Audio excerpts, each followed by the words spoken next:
भगवान राम ने ताड़का को एक ही बाण से क्यों मार गिराया।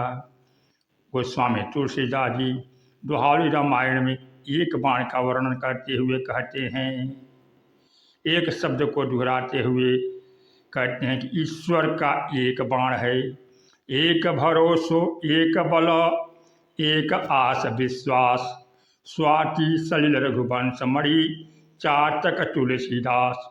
एक ही बाण से ताड़का को मारकर अपने में राम जी विलीन कर लिए।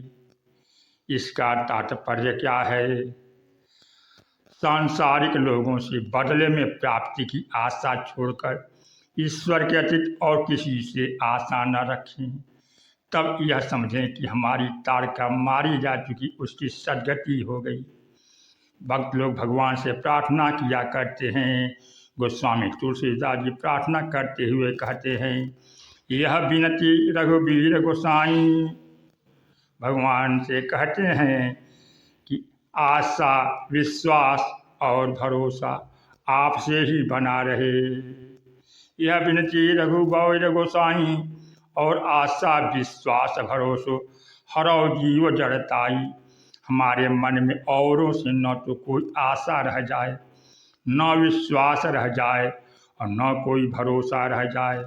भगवान ने पूछा कि यदि औरों से आशा विश्वास और भरोसा नहीं रह जाएगा तो किससे रहेगा। गोस्वामी जी कहते हैं, केशव तुलसीदास प्रभु सो होई स्मृति ठाई। जितनी आशा विश्वास और भरोसा है वह अभी बटा हुआ है, जिसके कारण हम मानव क्षुब्ध हो रहे हैं। जब केवल आपसे आशा रह जाएगी, आप पर भरोसा और विश्वास रह जाएगा तो जीवन में निश्चिंतता आ जाएगी। इसलिए आशा विश्वास और भरोसे को मिटाकर अपने आप में विलीन कर लीजिए। मोर दास कहा नर आशा, करें तो कहूँ कहाँ विश्वासा। भगवान भी कहते हैं कि मेरा दास होने के बाद भी यदि किसी के मन में सांसारिक मनुष्य से आशा बनी हुई है तो अभी उसके जीवन की ताड़का जीवित है। उसने अभी मुझे पहचाना और पाया नहीं। परिवार में हम प्रीति देते हैं परंतु बदले में आशा नहीं पोषते। यदि समस्त कर्तव्य कर्म हम एकमात्र ईश्वर के प्रति समर्पित कर चुके हैं और हमारी सारी आशा भगवान में सिमट चुकी है तो ताड़का मारी गई।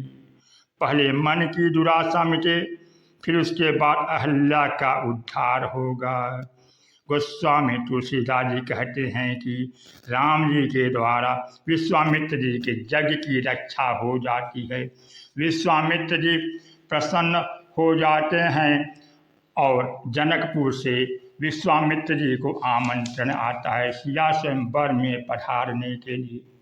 विश्वामित्र जी सोचते हैं कि राम लक्ष्मण भी यज्ञ देखने के लिए चले, लेकिन उन्हें सिया स्वयंवर कहेंगे तो वह कहेंगे कि व्यवहारिक काम में नहीं लगेंगे। कहें कि हम तो आपकी सेवा में आए हैं। इसलिए बुद्धिमानी पूर्वक विश्वामित्र जी कहते हैं, राम सिया स्वयंवर को यज्ञ का रूप दे देते हैं और कहते हैं कि राम एक यज्ञ आपने पूरा किया, अब जनकपुर में दूसरा धनुष यज्ञ हो रहा है। आप अब यज्ञ पूरा करने निकले हैं तो कम से कम यह यज्ञ भी पूरा हो जाए, धनुष यज्ञ भी पूरा हो जाए।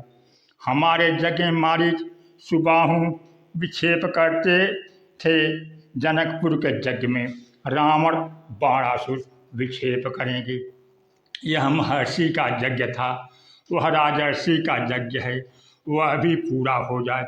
इस प्रकार यज्ञ शब्द विश्वामित्र ने प्रयोग किया।